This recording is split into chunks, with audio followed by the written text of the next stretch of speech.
Assalamualaikum warahmatullahi wabarakatuh.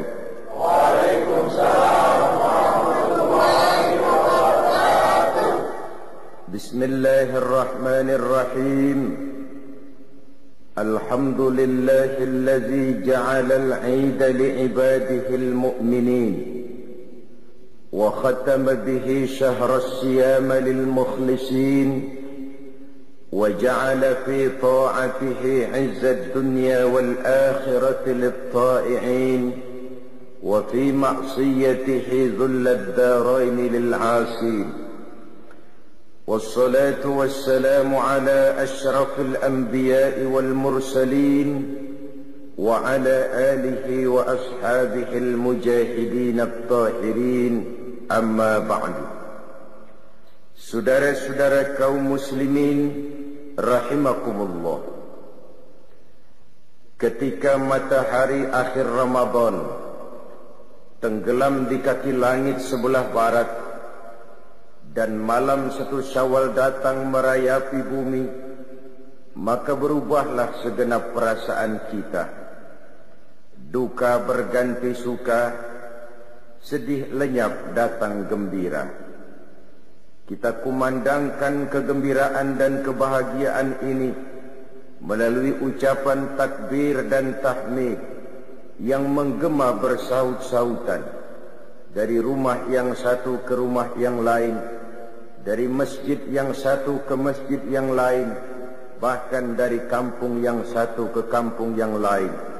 Pertanda rasa syukur kita yang tiada terhingga kehadirat Allah yang Maha Esa dan Maha Kuasa.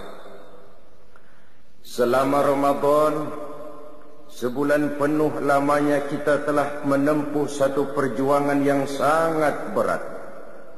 Lebih berat daripada perjuangan mengangkat senjata menghancurkan musuh yang nyata. Lebih berat daripada perjuangan dengan hanya mengorbankan sebagian kecil dari harta yang kita miliki.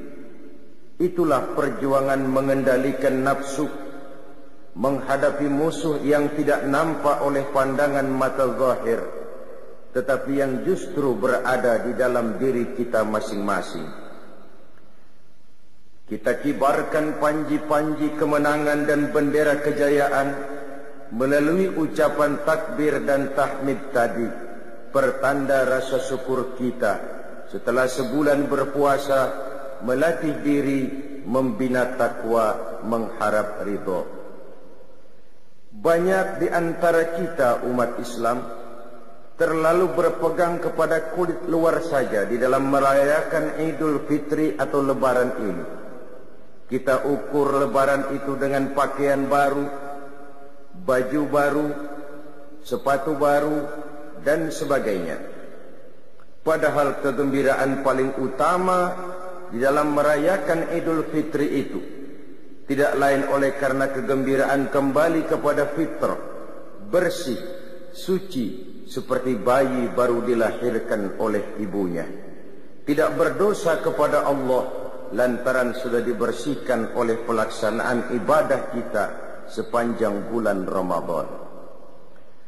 Oleh karena itu, hakikat daripada merayakan Lebaran tidak hanya sekedar terletak pada pakaian dan baju yang serba baru, tapi lebih kepada jiwa yang baru, yang ditempa, digojlok dan dibina oleh pelaksanaan ibadah puasa sepanjang bulan Ramadan. Berhasilkah ibadah itu kita laksanakan? Akan banyak bergantung dan terlihat kepada tingkah laku kiprah kehidupan kita sesudah bulan Ramadan. Lalu apa yang kita lakukan di malam pertama Syawal ini setelah ditinggalkan oleh bulan Ramadan, memasuki hari raya Idul Fitri? Pertama, kewajiban mengeluarkan zakat fitrah. Yang wajib mudhayyaqnya itu berlaku sejak terbenam matahari akhir Ramadan sampai sebelum orang kembali dari melakukan solat Idul Fitri. Kita memahami bahwa salah satu fungsi puasa merupakan pendidikan untuk menanamkan kepekaan sosial yang pada gilirannya akan menumbuhkan kesetiakawanan sosial. Dengan ikut merasakan lapar dan haus, kita mengerti bagaimana tidak enaknya penderitaan orang-orang miskin, saudara-saudara kita yang mengalami kesulitan. Di situ tersentuhlah hati untuk hidup tidak hanya bagi kepentingan diri sendiri saja, tapi mau melihat, membantu, menolong mereka yang benar-benar memerlukan pertolongan. Adalah tidak mungkin melatih dan mendidik orang cinta kepada fakir miskin hanya sekedar lewat penataran, simposium, kongres, seminar, dibacakan makalah, dibicarakan tentang penderitaan dan kesulitan orang-orang miskin, tapi yang pidato orang kenyang semua, rasanya kepekaan sosial tidak lalu tumbuh karenanya. Islam dengan konsep puasanya seolah berkata, rasakanlah lapar haus enak atau tidak. Kalau kau tahu lapar haus tidak enak, laparmu sebentar, hausmu sekejap. Jika maghrib datang, lapar itu hilang, haus itu lenyap. Bagaimana saudara-saudaramu muslimin yang terkapar di kolong-kolong jembatan, yatim piatu yang merintih kelaparan, tiap hari merasakan seperti itu tanpa tahu kapan hidup dan nasibnya akan berubah. Janda-janda tua punya anak banyak, hidup pun miskin, perlu uluran tangan, dan itu direalisir dengan kewajiban mengeluarkan zakat fitrah yang tujuannya diantaranya adalah untuk membersihkan jiwa kita setelah ditempa dan digojol oleh pelaksanaan ibadah Ramadan, masih dibersihkan lagi dengan pembayaran zakat fitrah. Kemudian setelah zakat kita tunaikan, memperbanyak takbir. Adapun isi daripada takbir yang kita agungkan, yang kita kumandangkan di malam takbir itu, di malam pertama 1 Syawal itu, di antara inti isinya adalah la ilaha illallah wa la na'budu illa iyyah mukhlishina lahuddina walau karihal kafirun. Tidak ada Tuhan selain Allah. La na'budu illa iyyah, kami tidak akan menyembah kecuali hanya kepada Allah. Mukhlisin, ibadah itu kami lakukan kepada Allah ikhlas semata-mata karena mengharap ridha Allah. Meminjam istilah Rabi'atul Adawiyah, ibadah tidak kita kerjakan karena mengharapkan surga dan tidak pula karena takut kepada neraka, tetapi semata-mata karena rasa cinta kepada Allah Subhanahu wa ta'ala. Itu tingkat keikhlasan yang diajarkan oleh Rabi'atul Adawiyah. Kalau seseorang rajin beribadah cuma karena mengharapkan surga, barangkali kalau tidak ada surga, bubar ibadahnya. Kalau seseorang melakukan ibadah cuma karena takut kepada neraka, barangkali kalau tidak ada neraka, juga orang tidak akan melaksanakan ibadah. Tapi kalau semata-mata oleh karena rasa cintanya kepada Allah, itulah tingkat keikhlasan yang tinggi adanya. Tidak ada Tuhan selain Allah. Kami tidak akan menyembah kecuali hanya kepada Allah sepenuh keikhlasan. Dikala miskin kita menyembah Allah, dikala menjadi orang kaya kita juga tetap menyembah Allah. Dikala kita orang biasa kita menyembah Allah, dikala kita naik punya jabatan dan kedudukan kita pun tetap menyembah kepada Allah. Bukankah sebagian besar kita menyembah Allah hanya dalam saat-saat kritis?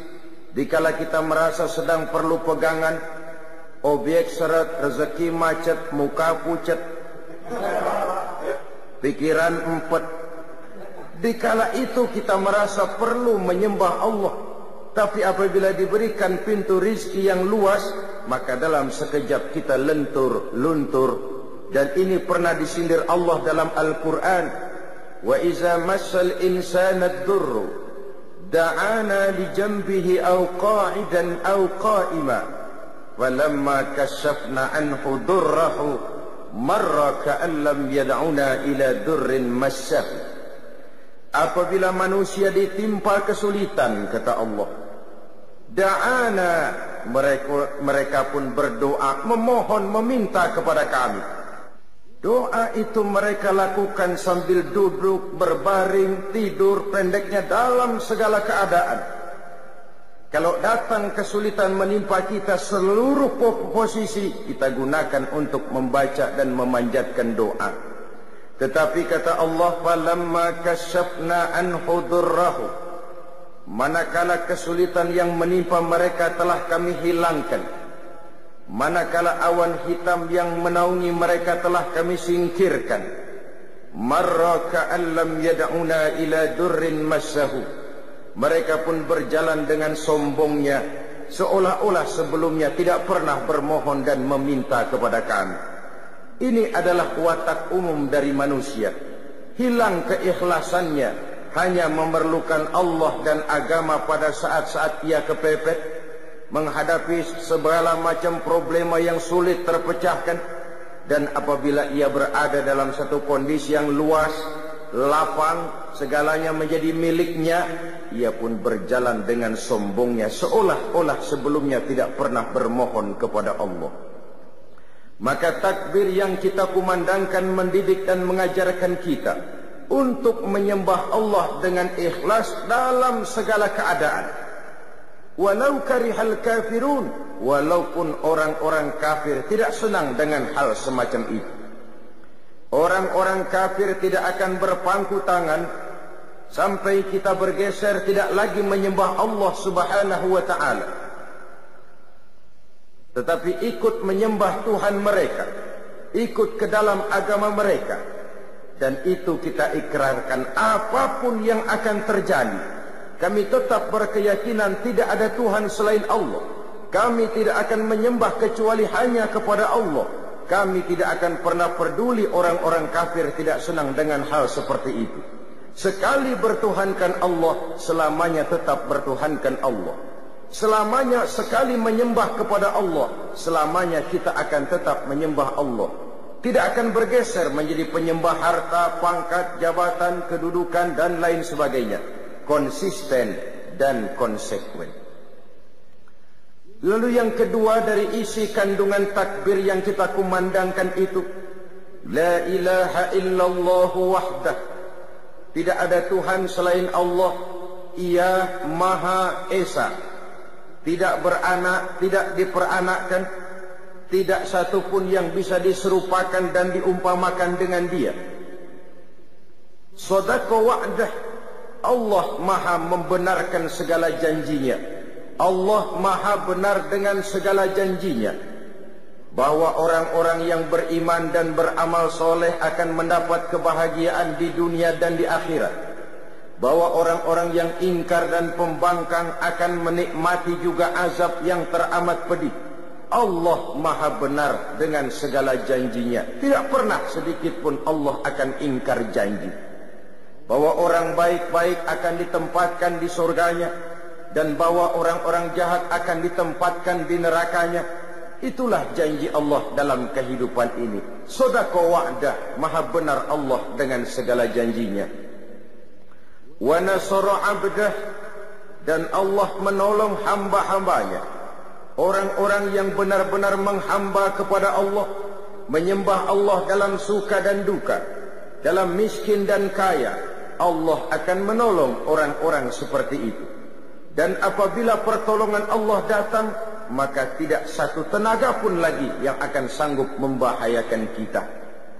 Marilah kita lihat perjalanan hidup Rasulullah sallallahu alaihi wasallam. Saudara lihat ketika perjuangan dimulai pada periode Mekah. Sebenarnya ya, kalau menurut perhitungan taktik dan strategi militer saja, mestinya ketika di Mekah itu Nabi Muhammad hancur sehancur-hancurnya. Coba lihat, kurang apa Quraisy ketika periode Mekah, kekuasaan mutlak di tangan mereka. Kurang apa? Itu yang namanya Abu Jahal, Abu Lahab, Abu Sufyan. Segala daya dan dana mereka kerahkan. segala kekuatan dan kemampuan mereka curahkan untuk menghancurkan Nabi. Sejak diteror mental dan fisik, difitnah, dicaci maki, dilontari kotoran unta, dikucilkan di kampung bernama Syi'ib, sampai terjadi kemufakatan untuk membunuh Nabi, terjadi kemudian peristiwa hijrah. Kalau menurut perhitungan otak mestinya hancur, ternyata tidak hancur. Itu jelas ada faktor X. Dan faktor X itulah yang kita istilahkan dengan nasrum minallah, pertolongan dari Allah subhanahu wa ta'ala. Tidak mungkin, kata kita. Mana bisa menurut kebiasaan. Impossible, kata rasio. Tapi kalau Allah menghendaki, rasanya tidak ada yang tidak mungkin kalau Allah sudah menghendaki. Nasara abdah, Allah menolong hamba-hambanya. Menolong dengan hamba-hambanya ini jangan terpisah. Allah menolong hamba-hambanya, orang yang dengan konsekuen menyembah kepadanya dikala suka dan duka, selalu dalam pertolongan Allah. Oleh sebab itu, oleh seorang ulama kita diajarkan untuk takut kepada tiga. Allahumma inni akhafu minka, wa akhafu mimman yakhafu minka, wa akhafu mimman la yakhafu minka. Ya Allah, saya takut kepadamu. Ya Allah, saya takut juga kepada orang yang takut kepadamu. Ya Allah, saya juga takut kepada orang yang tidak takut kepadamu. Orang yang takut kepada Allah, kita takuti orang seperti itu. Kenapa? Orang yang takut kepada Allah, dia dekat dengan Allah. Orang seperti ini selalu ditolong Allah. Dia kalau kita sakiti memang tidak mungkin melawan, barangkali akan lebih banyak mengalah, tapi Allah akan menolongnya. Artinya kalau orang yang takut kepada Allah itu, kita takut apanya? Kita takut kualatnya. Takut kepada Allah, takut juga kepada orang yang takut kepada Allah. Yang ketiga, kita juga takut kepada orang yang tidak takut kepada Allah. Takut apanya? Takut sialnya. Sialnya itu yang bakal nular. Orang kalau sudah tidak takut kepada Allah, tidak ada norma. Orang yang seperti ini mengundang murka Allah. Kalau Allah murka, bencana datang. Kalau bencana datang, kesulitan tidak hanya menimpa orang-orang jahat, orang-orang yang baik pun akan terkena juga jadinya. Karena itu yakinlah kita, selama melaksanakan ibadah Ramadan, kalau bukan pertolongan Allah, sulit sekali berjuang mengendalikan nafsu. Kalau bukan karena pertolongan Allah, sulit menahan lapar dan haus di tengah dikeliling kita banyak makanan dan minuman. Kalau bukan karena pertolongan Allah, berat melaksanakan solat tarawih, mengeluarkan zakat dan lain sebagainya.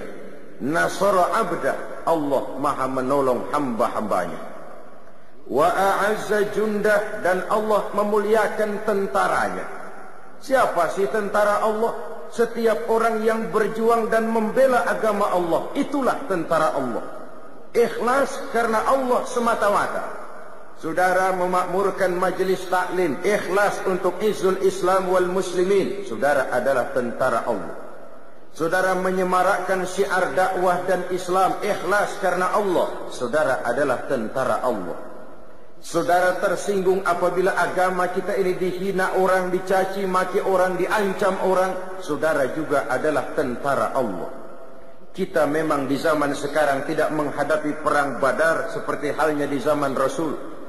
Kita tidak menghadapi perang Uhud, Khandaq, Khaybar dan lain sebagainya. Kita tidak berhadapan dengan ujung tombak, ujung panah, ujung pedang. Tapi perang yang kita hadapi di zaman ayeuna, di zaman sekarang ini, tidak lebih ringan dari Badar di zaman sahabat, dari Uhud, dari Khaybar, dari Khandaq. Kita tidak menghadapi ujung padang, ujung tombak, ujung panah. Yang kita hadapi sekarang adalah perang ideologi, perang keyakinan, perang akidah, yang jikalau kita kalah, kita sekarang memang masih beriman, kita sekarang memang masih muslim. Tapi anak-anak kita, generasi-generasi yang akan datang, yang akan hidup 5, 10, 15, 30 tahun yang akan datang. Wallahu a'lam. Allah maha benar dengan segala janjinya. Allah pasti akan menolong tentaranya. Sejarah sudah membuktikan. Berulang kali terjadi pertempuran dalam sejarah perkembangan Islam. Dan jangan lupa, perang dalam Islam bukan untuk memaksakan dan mengembangkan agama. Islam tidak pernah dikembangkan dengan ujung pedang. Perang dalam Islam adalah perang untuk membela keyakinan dari cercaan, tekanan, dan hinaan pihak luar. Pada awal tahap pengembangan Islam, tidak hanya sekedar perang Uhud, hampir dalam setiap pertempuran, jumlah tentara Muslim selalu lebih kecil dari tentara-tentara kafir yang dihadapinya. Entah kemenangan bisa mereka raih, entah keberhasilan bisa mereka capai.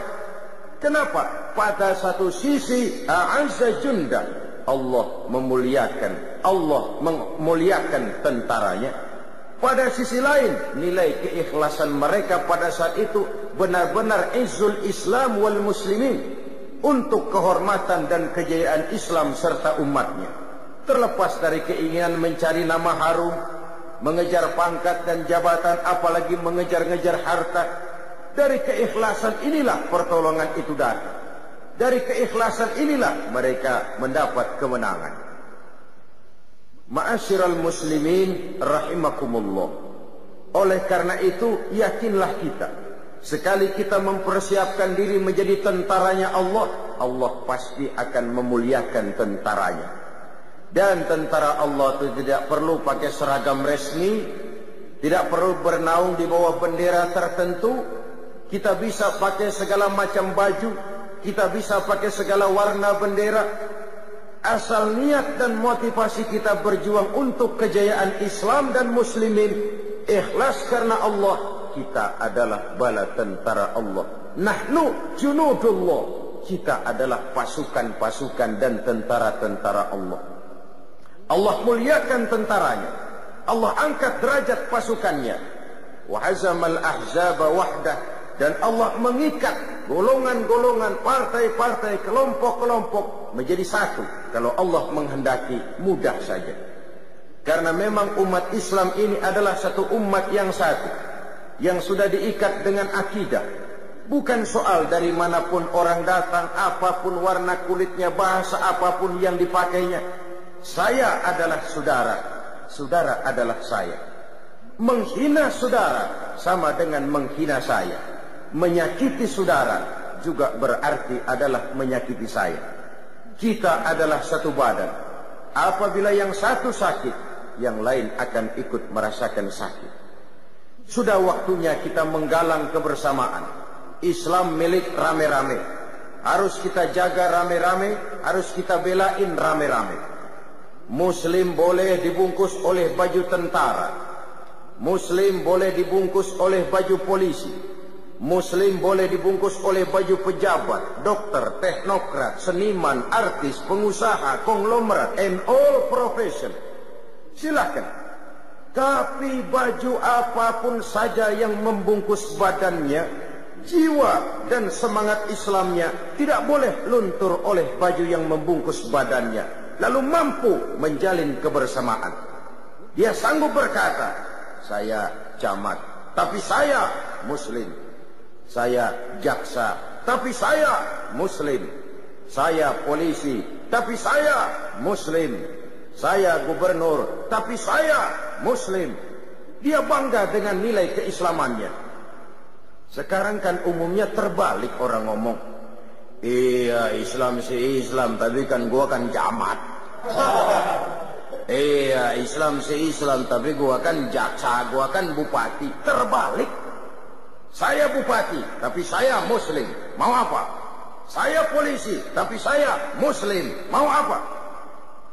Baju boleh berbeda, lambang dan bendera boleh beraneka warna, kaos dan jaket silakan tidak seragam. Tapi jikalau Muslimlah kita adalah satu badan. Harus saling memperkuat satu dengan yang lainnya. Marilah kita menjadi tentara-tentara Allah.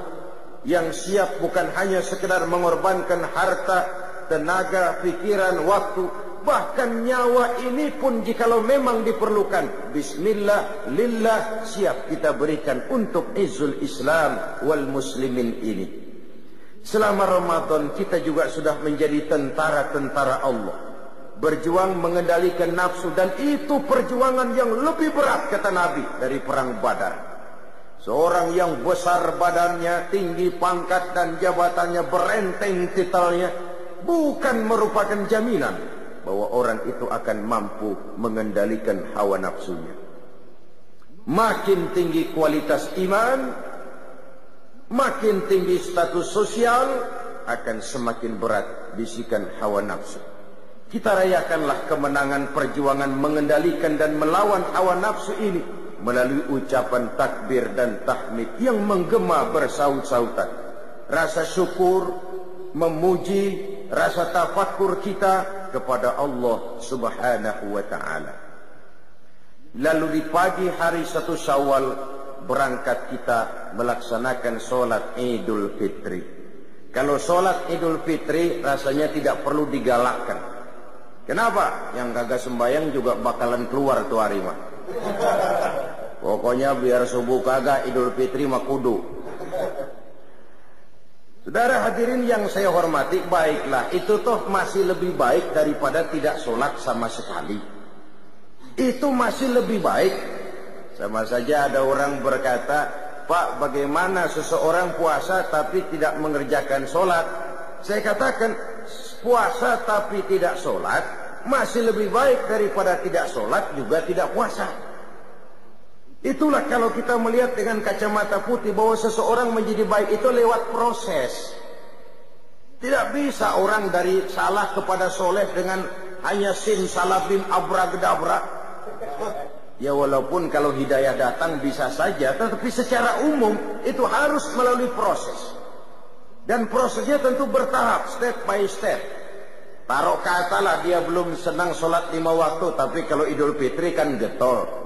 Iya dah Idul Fitri dah. Biarin dah dandan habis-habisan, mandi juga pakai air kembang. Pakai kris kraton. Membelain Idul Fitri padahal cuma sekedar sholat sunnah saja. Tapi baiklah, karena dari segi syiar ini pun baik. Apalagi dilaksanakan di lapangan, di tempat-tempat terbuka. Sehingga baik sekali kalau ada musola-musola kecil bikin panitia gabungan dilaksanakan di satu tempat. Ini kadang-kadang satu RW ada 15 musola, 15-15-nya bikin sembahyang Id. Main gengsi-gengsian. Pokoknya langgar gua kalau kagak bikin Id kagak sah. Sono bikin, sini bikin, akhirnya perang speaker. Tinggal orang bengong mau sembahyang kemana.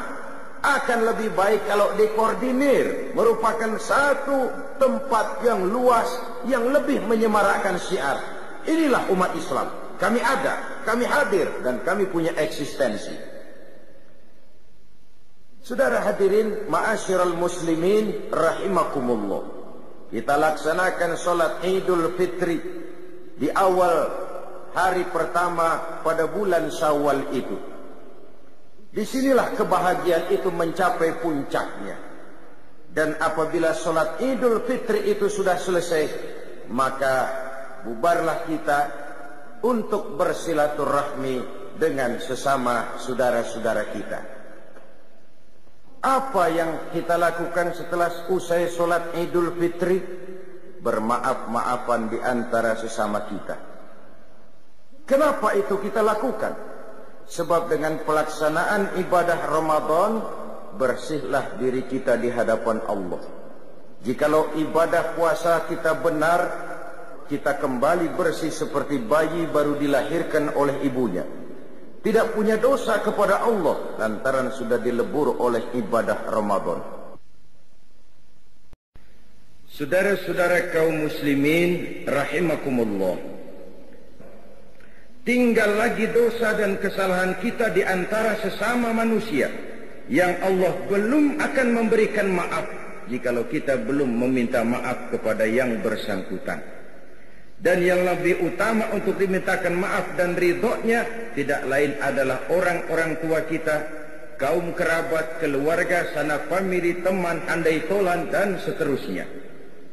Dengan harapan, baiklah hubungan kita kepada Allah dan baik juga hubungan kita kepada sesama manusia.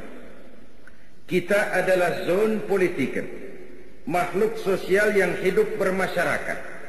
Dalam pergaulan sehari-hari, entah kecil, entah besar, entah sengaja, entah tidak, tentu kita pernah tersilap berbuat salah. Pada kesempatan itulah kita meminta saling memberi maaf. Disinilah hakikatnya kebahagiaan Idul Fitri. Pada kemenangan mengendalikan nafsu setelah berpuasa. Pada sikap saling maaf memaafkan. Kalau hanya sekedar pakaian baru, baju baru, makanan baru, sendal baru, mobil baru, istri baru, saya kira itu satu kebahagiaan semu. Saya tidak bisa mengerti bagaimana orang merayakan Lebaran begitu gembira dengan baju baru, sepatu baru, makanan serba ada, tapi puasanya amburadul, tarawihnya tidak pernah. Kebahagiaan apa yang dirayakan dalam kondisi seperti itu? Kebahagiaan semu. Tidak lebih daripada kebahagiaan lipstik yang cuma sekadar kulit luarnya saja. Maka isi daripada berlebaran adalah berhalal bihalal, bersilaturahmi. Sebab itulah tradisi orang-orang tua kita baik sekali. Kalau hari raya itu anaknya dibawa semua berkunjung, diperkenalkan, inilah pamanmu, inilah keponakanmu, inilah saudaramu, ini yang encing, sebelah sono encang, sebelah sini encung, engkong, engkang, engkeng. Sehingga apa yang dikenalkan pada saat kecil akan terus teringat setelah anak menjadi besar. Oh, ini paman saya, oh itu ibu saya. Dinyalakan obor kekeluargaan sehingga jaring-jaring kekeluargaan tetap ingat dengan lekat dalam hatinya. Pan kalau anak-anak kita mau sekarang mendingan diajak ke kebun binatang daripada lebaran ke rumah keluarganya. Apa enak bisa ngeliatin uak. Saudara hadirin yang saya hormati, tentu dari segalanya kita menuntut nilai plus, nilai lebih dari sebuah silaturahmi. Untuk itu Rasulullah Sallallahu Alaihi Wasallam pernah mengajarkan ada 3 sifat utama yang merupakan nilai lebih dari kehidupan seorang muslim, yaitu an tu'tiya man haramaka wa tasila man qata'aka wa tuhsina ila man asa'a ilaika.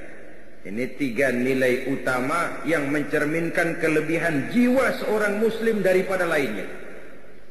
Pertama, an tu'tiya man haramaka, memberikan sesuatu kepada orang yang pelit kepadamu. Ada orang kita tahu banget pelit banget sama kita, dari luar negeri pelitnya.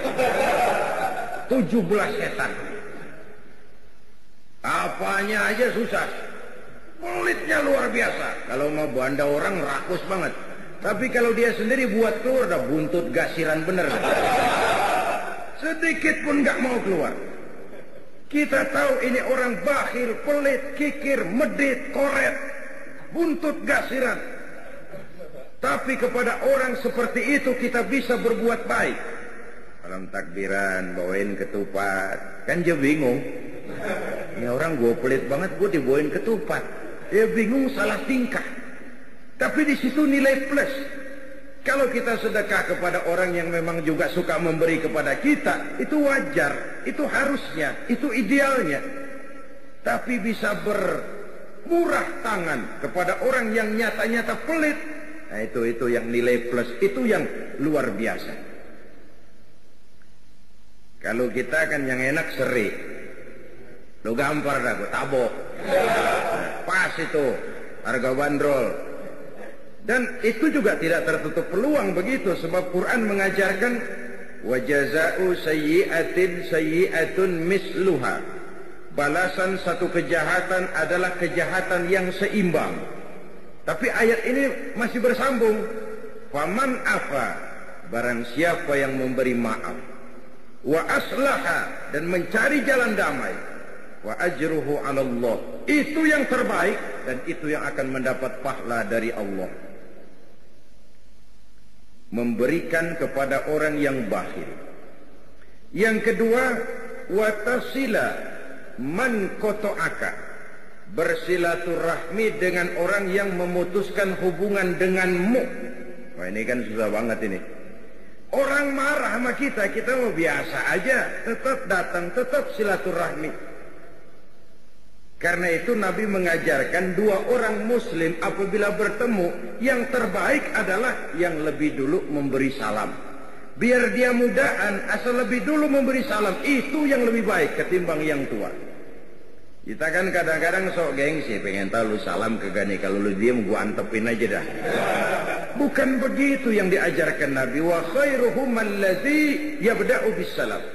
Apabila dua orang muslim bertemu, yang terbaik di antara keduanya yang lebih dahulu memberi salam. Bersilaturahmi dengan orang yang memutuskan hubungan dengan kita. Nyata-nyata dia marahin kita, dia benci kita, dia keselin kita. Kita menganggap nggak ada apa-apa deh. Lagian kalau orang keselin kita, kita pikirin ampun. Ya Allah, gua digituin, gua diginiin, bengek dah. Mati aja dah. Lebih baik kita anggap nggak apa-apa. Lebih baik kita anggap itu hal yang wajar. Ya, hidup seakan-akan nggak punya musuh, itu memang berat. Walaupun nyata sekali banyak orang yang memusuhi kita tanpa alasan yang benar, tapi disitulah kelapangan jiwa itu. Keluasan hidup ini. Hidup akan lebih banyak bergantung kepada bagaimana cara kita mengatasinya kok. Satu persoalan yang kecil kalau kita anggap dia besar, kita gede-gedein, lah jadi gede. Tapi satu persoalan yang besar kalau kita hadapi dengan tenang, tegar, insya Allah tidak akan membawa dampak yang tidak kita inginkan. Hidup akan banyak bergantung kepada cara bagaimana kita mengatasinya. Bersilaturahmi dengan orang yang nyata-nyata marah sama kita. Yang ketiga, nilai plus itu, nilai tambah itu, wa tuhsina ila man asaa ilaika. Engkau berbuat baik kepada orang yang berbuat jahat terhadap dirimu. Nah, ini kan susah banget ini. Nah, orang jahatin kita, kita kudu baik sama dia. Tapi disitulah nilai plus itu. Dan suasana Syawal, suasana Idul Fitri, suasana Lebaran, satu suasana di mana sangat memungkinkan kita untuk mencari nilai plus seperti ini. Ditambah oleh satu dialog, satu hari ketika sedang kumpul dengan para sahabat, baginda Rasulullah Sallallahu Alaihi Wasallam pernah bertanya, "Atadruna manil muflis?" Saudara-saudara, tahukah saudara-saudara siapa orang muflis? Orang bangkrut, orang sial, orang yang tidak beruntung itu siapa? Macam-macam jawaban sahabat. Di antaranya ada yang jawab, "Ya Rasul, al-muflisu fina man la dirham lahu wa la mata." Menurut pendapat kami ya Rasul, orang sial, orang bangkrut, orang yang tidak punya dirham, tidak punya uang, tidak punya harta. Ini jawaban sebagian sahabat, dan kayaknya ya begini jawaban sebagian besar orang sekarang. Siapa yang banyak duit? Raja. Yang nggak punya duit? Selamat bengong. Apalagi udah dekat Lebaran kayak begini, orang udah pada kalap. Yang mau pulang mudik, yang pegawai negeri gajinya kecil, anaknya banyak, kepalanya ngebet. Konsentrasi ibadah mulai buyar. Begitu jawaban sahabat dan begitu jawaban banyak orang. Uang adalah raja. Orang yang banyak duit sama yang kagak punya duit, jangan gaya hidupnya, jalannya aja lain. Baru jalannya udah lain. Ya sama juga orang kalau kerja di bangunan, lihatin dah. Hari Rebo sama hari Sabtu jalannya lain. Hari Sabtu mau gagah uang ada nyingsot lagi. Kenapa? Ada yang dikantongin. Ini sugesti. Sampai seorang penyair Arab pernah bilang, Uang itu di mana-mana. Taksur rijala mahabatan wa jalalah. Bikin gagah orang yang memilikinya. Dia adalah lidah yang paling ampuh bagi orang yang mau bicara. Dia adalah senjata yang paling tangguh bagi orang yang mau maju ke medan perang. Tapi apakah itu yang dimaksud Rasul? Beliau menjawab, bukan itu. Orang yang sial bukan orang yang enggak punya duit. Orang yang bangkrut bukan orang yang enggak punya harta. Lalu siapa ya Rasul? Innal muflisa min ummati, orang-orang yang sial yang bangkrut dari golongan umatku. Rasul tidak bicara Yahudi, Nasrani, Majusi. Umatku. Kita ini. Siapa mereka? Kata Rasul, mayyati yaumal qiyamah bisolatin wa siyamin wa zakatin. Orang yang di hari kiamat nanti datang menghadap Allah dengan membawa pahala puasa, pahala zakat, pahala solat, semua dia bawa. Dia setorkan kepada Allah. Tuhan, ini pahala sembahyang saya. Nih puasa yang sembahyang wajib, nih yang sunnah. Belah mari rawatib, belah sini nawafil. Laporan, selesai. Tuhan, ini pahala zakat saya. Tuhan, ini pahala puasa saya. Ini yang puasa Ramadan, ini yang puasa sunnah 6 hari bulan Syawal, ini yang puasa Senin Kemis, ini yang puasa nazar. Di satu pihak dia datang menyetorkan amal kebajikan. Tapi di lain pihak kata Nabi, wa ya'ti qad syatama haza. Dia juga datang bawa dosa karena pernah mencaci maki orang lain. Wa qazafa haza, pernah memfitnah orang lain. Wa akala mala haza, pernah memakan harta orang dengan cara yang zalim. Wa syafaka dama haza, pernah mengalirkan darah orang lain tanpa alasan yang benar. Kalau ini yang terjadi, di satu pihak datang membawa pahala kebaikan, di lain pihak datang membawa dosa karena menyangkut urusan manusia, apa yang terjadi? Lagi enak-enak dia laporan, Tuhan nih pahala sembahyang saya nih. Datang orang dari sebelah kirinya, ntar dulu Tuhan. Apa mas? Ini orang memang benar tukang sembahyang. Cuma waktu di dunia saya pernah dicaci maki tanpa salah. Di depan umum habis dibikin malu saya, diperong muka saya. Hancur hati saya. Karena kelemahan saya tidak sanggup menuntutnya di dunia. Sekarang saya menuntut keadilan. Benar. Ini orang pernah kamu caci maki. Benar Tuhan. Kamu belum sempat minta maaf sama dia. Benar Tuhan. Iniin pahala sembahyang lo tuh. Kasihin tuh orang yang kamu caci maki. Habis orang yang mencaci maki, datang lagi yang lapor. Tuhan, ini orang memang tukang puasa. Tapi ketika di dunia saya pernah difitnah. Hancur nama baik saya karena fitnahnya. Di dunia saya tidak bisa menuntut. Sekarang saya menuntut keadilan. Benar Tuhan. Kamu belum minta maaf sama yang bersangkutan. Belum Tuhan. Siniin pahala puasamu, kasih orang yang kamu fitnah. Datang lagi Tuhan, dia memang tukang bayar zakat, sedekah rajin, tapi nyolongnya lebih gede dari sedekahnya. Harta saya dimakan dengan cara yang zalim, saya menuntut keadilan. Betul. Ayo pahala zakatmu kasih orang yang kau makan hartanya dengan cara yang zalim. Fa in faniyat hasanatuhu qabla an yuqda ma alaihi. Jikalau kebaikannya sudah habis dituntut, sedangkan dosa belum tertutup, tagihan datang terus. Ibarat orang dagang, modal bures, tagihan utang bejibun. Kan ngebet pala. Bangkrut.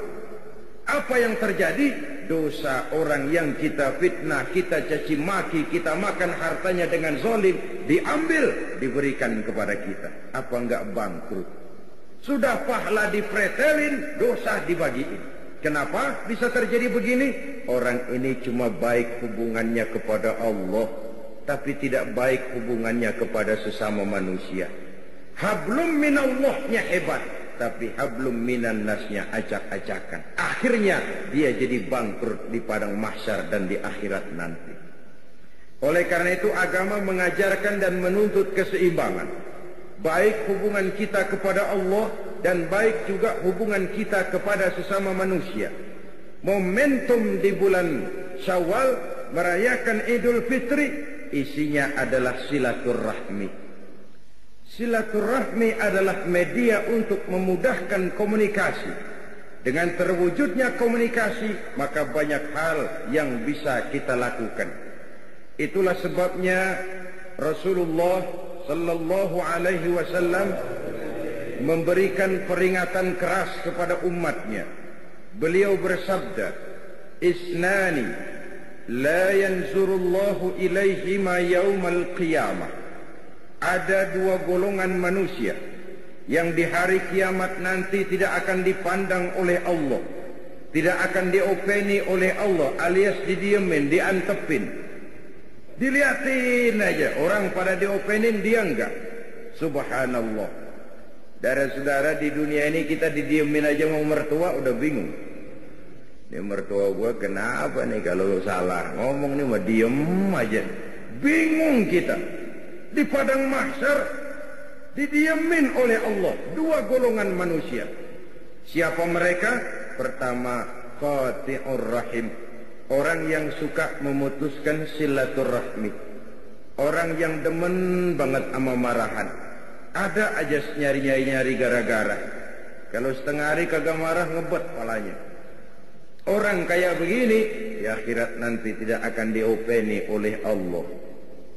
Yang kedua, wajarus su'i, tetangga yang jahat dengan tetangganya. Tidak pernah aman tetangga sebelahnya, baik dari gangguan tangan, lidah, ataupun anggota badannya yang lain. Kunjung mengunjungi dari rumah satu ke rumah yang lain, dari keluarga yang satu ke keluarga yang lain, menandakan kegiatan di hari raya Idul Fitri itu. Selebihnya adalah menjaga semangat Ramadan. Ini yang terpenting.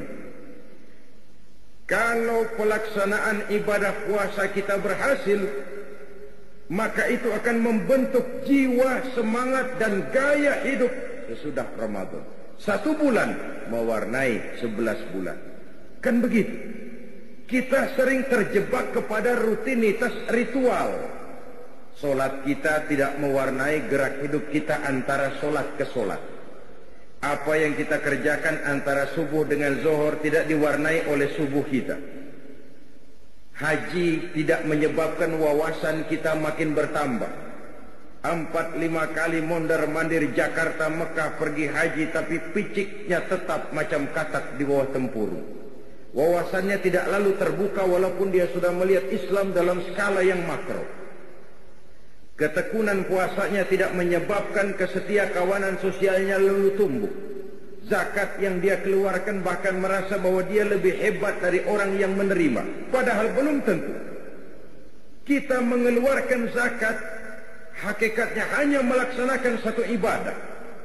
Tidak berarti bahwa yang mengeluarkan zakat merasa diri lebih hebat dari yang menerima. Tidak berarti begitu. Oleh karenanya, bagaimana kita menjaga dan memelihara semangat Ramadan di luar Ramadan. Jangan selesai Ramadan malah merdeka. Ramadan rajin ke masjid, selesai Ramadan bubar ke masjid. Tinggal masjid sepi, apalagi subuh, imam doang berdua tikar. Ramadan kita rajin membaca Al-Quran, selesai Ramadan, selesai baca Qurannya.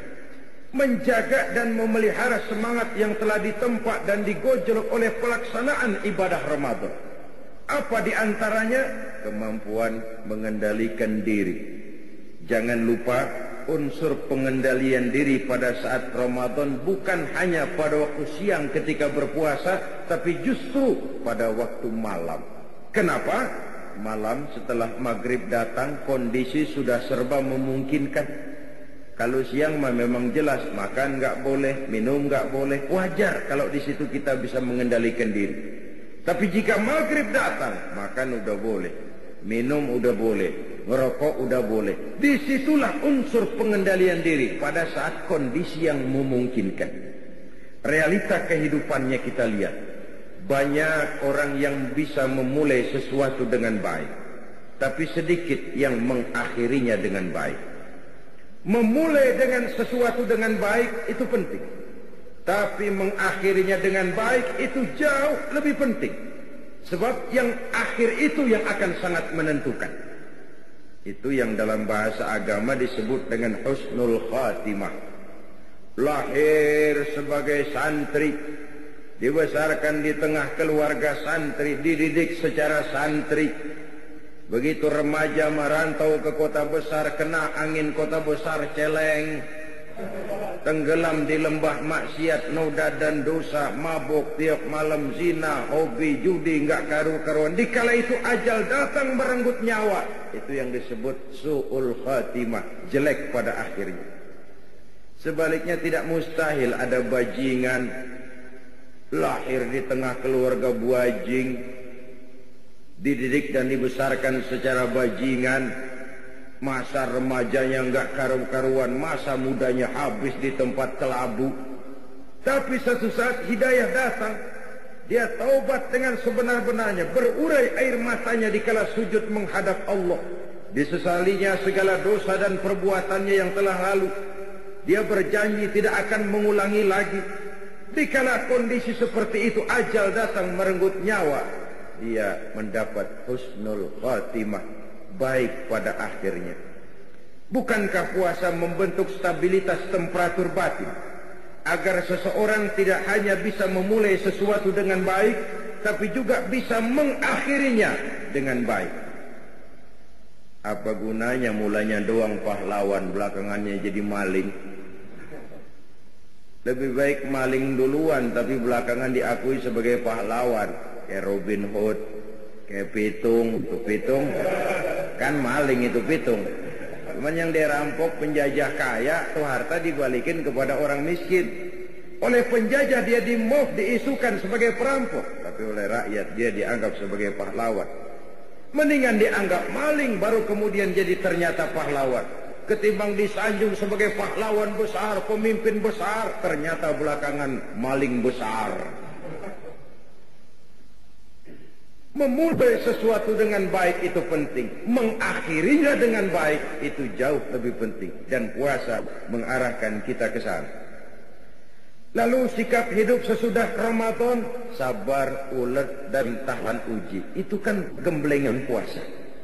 Biar lapar melilit perut, biar haus mencekik tenggorokan.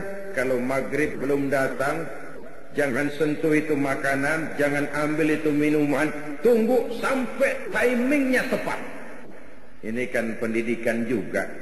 Zaman sekarang ini banyak orang pengen cepat kaya, tapi tidak sabar. Akhirnya menghalalkan segala cara, renten ditenggak, orang lain ditipu, judi jadi kerjaan sehari-hari, tuyul dirawatin. Pengen cepat naik pangkat tapi enggak sabar, akhirnya jilat atas, injek bawah, sikut kiri kanan, enggak peduli teman jadi lawan jadi teman, yang penting pangkat naik. Pengen cepat terkenal tapi enggak sabar bikin yang aneh-aneh. Kan orang sekarang mah pakai pepatah Arab tuh, bul ala zamzam fatu'raf katanya. Kalau pengen cepat ngetop, kencingin aja sumur Zamzam. Bakal terkenal ke seluruh dunia, terkenal gilanya. Artinya apa pepatah ini? Kalau pengen cepat terkenal, bikin yang aneh-aneh, yang orang lain kagak kerjain tuh kerjain dah. Perkara pantas nggak pantas nomor 18, yang penting ngetop dulu.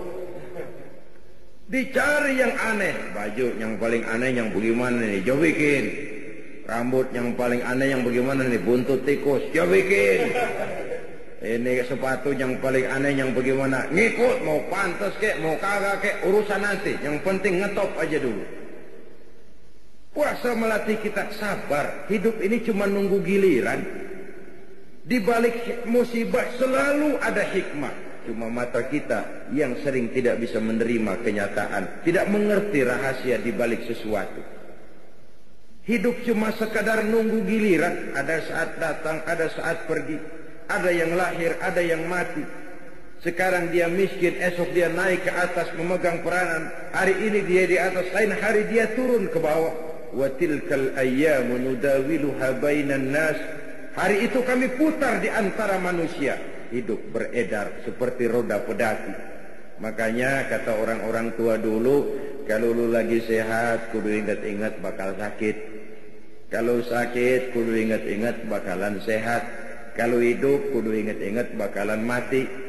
Kalau kaya kudu ingat-ingat bakalan miskin. Kalau nggak ingat begitu, kita akan terjebak akhirnya jadi Fir'aun kecil. Yang kaya berusaha sekuat tenaga agar jangan sampai jatuh miskin. Yang sudah punya kedudukan berusaha sekuat tenaga agar tidak turun-turun. Maka bergantungnya kepada manusia makin kuat. Padahal makin kita gantungkan hidup kepada manusia, semakin harus bersiap kita untuk kecewa. Kan begitu katanya rezeki. Ya rezeki itu kan pangkat, harta, jodoh. Itu kayak bayangan. Kita diam, dia diam, kita lari kencengan dia. Sehingga orang sering mengeluh, dasar yang bukan rezeki, ubok-ubok kagak dapat, begitu gue diam orang bawain. Nah, itu yang namanya misteri. Oleh karena itu sabar, ulet dan tahan uji.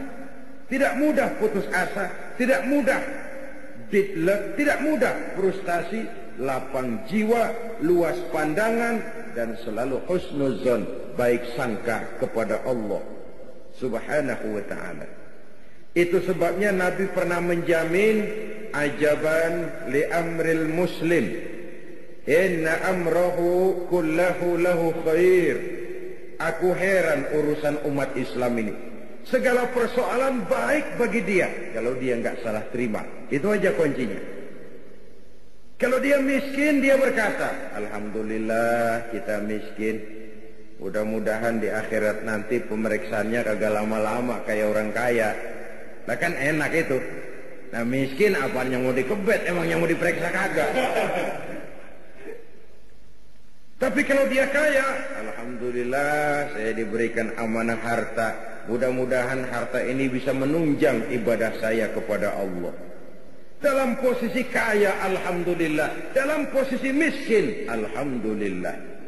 Ajaban li amril muslim, inna amrahu kullahu lahu khair. Aku heran urusan orang Islam.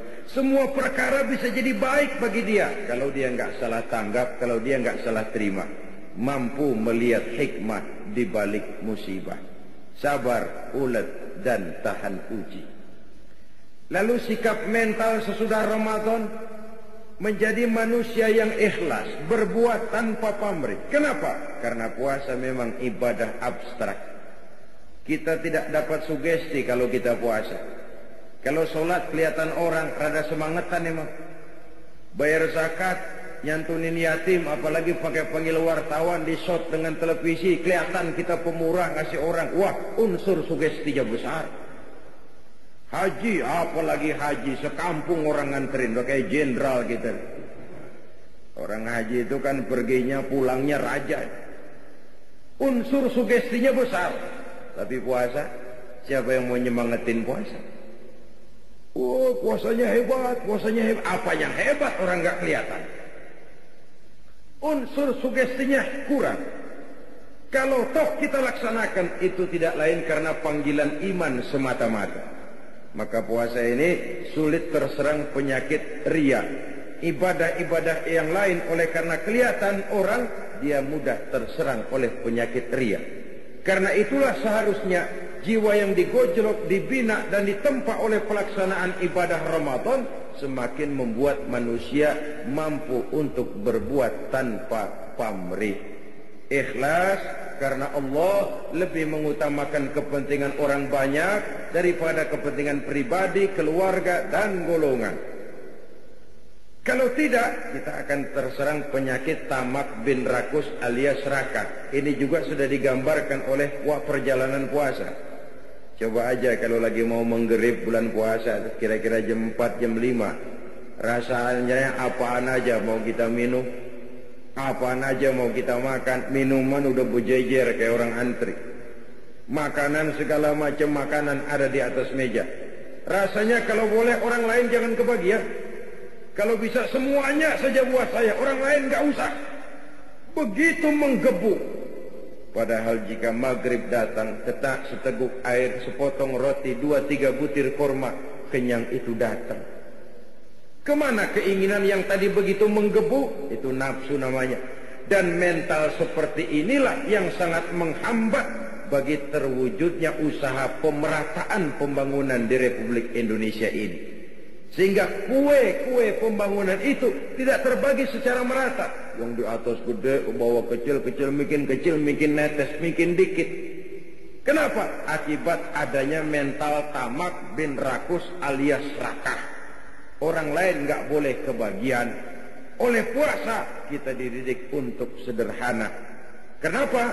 Karena kita menyadari bahwa kalau sudah kena seteguk air, sepotong roti, 2-3 butir kurma, kenyang itu datang. Nafsu memang tidak pernah kenal puas, tidak pernah kenal cukup, dan tidak pernah kenal berhenti. Memperturutkan hawa nafsu sama saja dengan minum air laut. Semakin diminum, semakin haus tenggorokan, semakin kering tenggorokan dibuatnya. Oleh karena itu, marilah kita rayakan Idul Fitri ini dengan saling berhalal bihalal, bersilaturahmi, bertakbir, dan menjaga semangat Ramadan untuk kita terapkan di luar bulan Ramadan. Semoga arah hidup kita makin lurus dan jiwa semangat perjuangan kita dijaga dan dipelihara oleh Allah Subhanahu wa taala, dan akhirnya kita termasuk dalam golongan minal aidin al faizin, orang yang kembali kepada fitrah dan beruntung lantaran telah berhasil berjuang mengendalikan hawa nafsu setelah berpuasa sebulan penuh di bulan Ramadan. Ini saja yang dapat saya sampaikan pada pertemuan kita kali ini. Terima kasih banyak atas segala perhatian. Mohon maaf atas segala kekurangan. Jumpa lagi pada pertemuan lain, insyaallah. Usikum wa nafsi.